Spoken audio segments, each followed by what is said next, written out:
which I don't know if I would call COVID a recession so much, just the way the economy has behaved, but it has been a weird worst case scenario.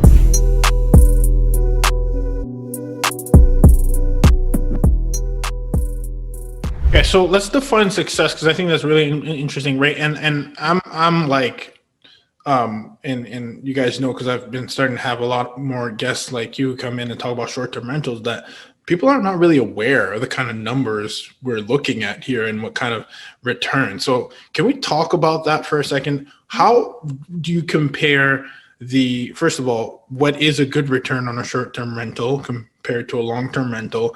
And then how do you make sure that in the trajectory or on the down, like how do you assess the risk or assess the investment so that you know that that investor is going to be at a good place? Not that you can guarantee anything, but how do you put in all these measures? So first, let's talk about the difference between a short-term rental return on investment versus a long-term rental.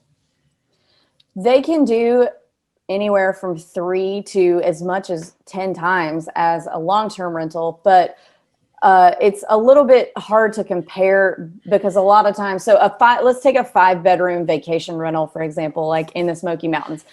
Nothing too crazy, just a cute, nice log cabin place to stay.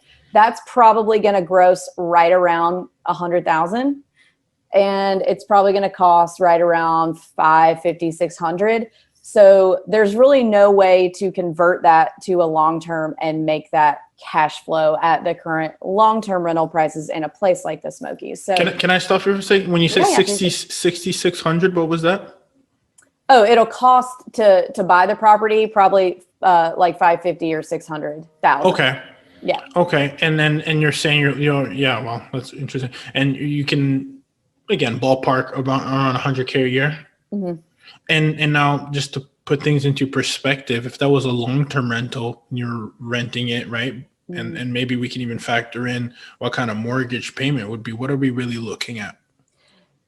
If you really want to get down to it, if something happened where there were no, like a global pandemic where all of the rentals went away, then there are more short-term rentals in Gatlinburg and Pigeon Forge than there are people who live there. So you probably wouldn't even get rented, to be honest, if all the short-term rentals went away.